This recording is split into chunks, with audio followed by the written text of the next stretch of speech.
Welcome to the place where we learn about and learn from the leaders in our field who are powering human creativity.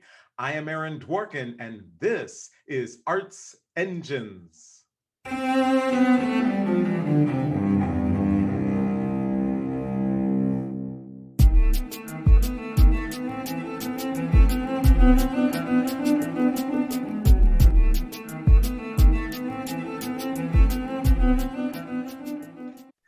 Thanks again for joining me here on Arts Engines. Today's guest is Taneshia Nash Laird, who serves as president and CEO of Newark Symphony Hall. Taneshia, welcome to the show. Thank you so much for having me. So it's such a joy to be able to have you on the show and interview you. I thought we'd just start out because I obviously want to talk about a lot of just the leadership work you do in the field. But Newark Symphony Hall, for any of our viewers who aren't familiar, can you just kind of share a quick overview of the hall and the amazing programming you do? Sure. So Newark Symphony Hall is a vintage 1925 concert hall. We were the home of the State Ballet, the opera, and the orchestra.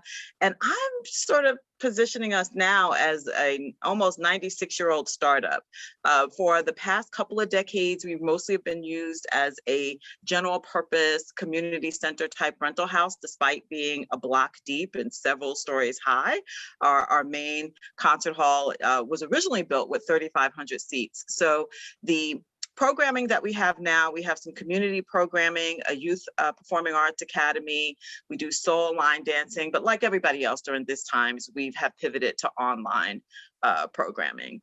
And that's who we are. And there's going to be a whole lot more things that we talk about as we continue to roll out new programming. Cool. Awesome. And is there kind of an initiative that you've been working on? I think Symphony Works. Could you kind of just share a little bit about that? And of course, it sounds like a significant investment in terms of the theater too, with a $40 million renovation.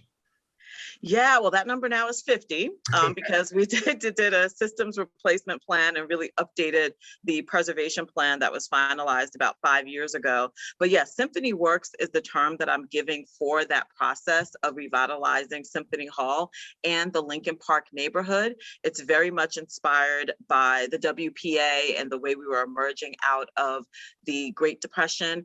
And so our goal is to create careers, not just jobs, between culture and construction, very much like the WPA. That is awesome. And I think just critically important as we begin to think about this role that we can play in communities. And I thought I'd kind of just ask a little about that, right? Because you've had a vantage point. A lot of times people in the arts and maybe even some of our viewers have been in kind of one particular role. They came up through, orchestra administrative management or through presenters or venues or opera house, whatever it might be. But you've had a breadth of experiences. You spent time, I think, leading the Arts Council of Princeton, and you've been yourself an entrepreneur and done a host of things, and you're a professor. So you have at Drexel, so you have this kind of, my sense is a really broad spectrum and of the field itself. And just wondering if you could kind of speak to that for those in our audience who are thinking about what steps they want to do in their career. Should I stay in this particular institution or even this discipline? And you've had this breadth. What kind of feedback do you have about that in terms of how you think people should chart their career evolution? Well, first of all, that's a great question. I think other people, especially like my mother, thought I was just jumping around. But now we know there's a term for that, and that's tri-sector leadership, right? I've been a government official, I run a nonprofit, and in the private sector. And I definitely think that that gives me some advantages in the role that I have here. But essentially, I've moved between sort of those different spaces. And I say just go for what you're passionate about. My very first job was director of media relations at Planet Rock Music, which was Africa Bambaata's record label. And it was in a recording studio, Jazzy J's recording studio above the H&R Block on Allerton Avenue in the Bronx, right? So that was my first, that was my first job. And then, you know, my mother never thought any of those things were real jobs. At one point, I worked on Park Avenue. I worked in private equity. So I think, you know, you go where your passion leads you. And what I say is that all of those things can inform how you approach your work in a good way. In fact, when I was talking to the executive search firm about this particular role, and I said, you know, you might find somebody who has way more experience than I do in running a performing arts center, for instance. But I said, this time, what you need right now is someone who really understands community development and revitalization. And I was an appointed official. I worked in a city hall, appointed state and city official for economic development. And whereas other people might have looked at this as, we mentioned, Symphony works, well, just the component of the renovation of Symphony Hall alone is $50 million. And so other people might go, oh my gosh, I got to raise $50 million from individual donors.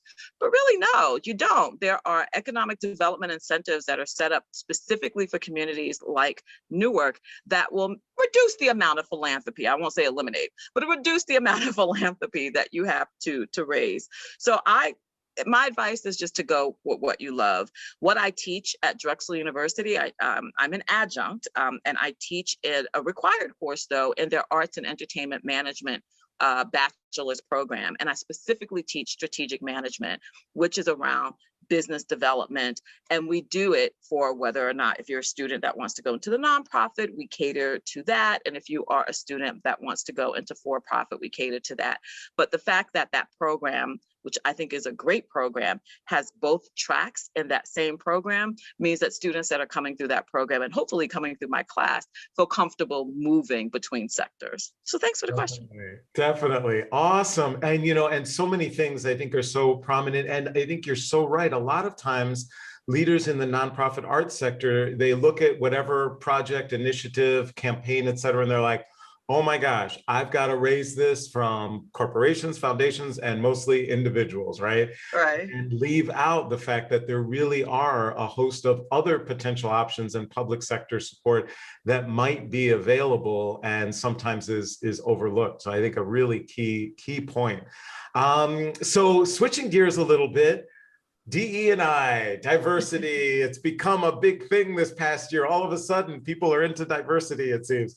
And so obviously, as a leader, woman of color for so many years, and I think in some of the roles that you've been in, the first woman of color, I think including in the public sector role, could you just kind of share whatever either kind of, you know, your perspective from this past year and the seeming shift of attention, understanding of the importance of these issues of DE&I, especially in the arts sector.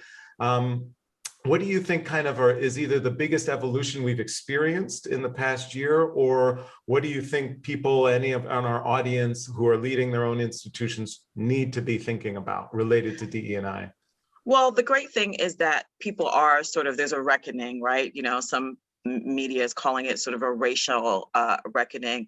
What I appreciate is that there is this idea that we do need to work together to advance, and we'll just talk about our sector for right now, advance the arts administration sector. And so right now, Newark Symphony Hall recently signed on to be a partner alongside 3 statewide organizations, the New Jersey Theater Alliance, Art Pride New Jersey, which I sat on that board for 9 years, I recently rolled off, as well as the New Jersey State Council on the Arts, to support an initiative called the New Jersey Arts and Culture Administrators of Color.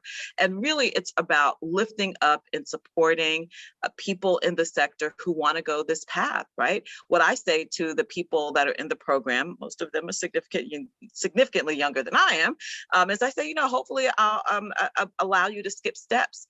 unfortunately, there's studies that show that typically our leadership comes very late in our career, whereas people that don't look like me, they get those opportunities earlier. So I feel a personal responsibility. I am the sole Black woman running a performing arts center in the entire state of New Jersey. And every time I say that, I'm like, I know there's at least one search open that could potentially change that. And I hope they do. That's what I feel like I'm here for. And, in terms of the roles that I've led, my past role as executive director of the Arts Council of Princeton, again, I was the first person of color to be in that role. And I remember in the first year making a significant shift in the programming. The Arts Council of Princeton has its own venue called the Paul Robeson Center for the Arts, because Paul Robeson was born in Princeton, New Jersey. But I didn't see a lot of diversity nor inclusion in our programming. And probably within the first 6 months, totally transformed our performing arts programming to be diverse in terms of age, ethnicity, and physical ability. And it wasn't really difficult to do.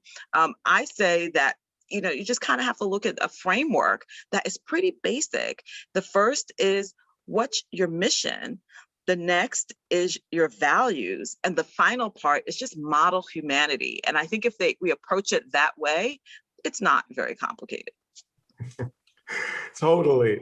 Well, all of these are just really, I think, really key points, great points. Unfortunately, we are just about out of time, but I always like to try to ask my guests, especially this past year, there have been some really challenging times.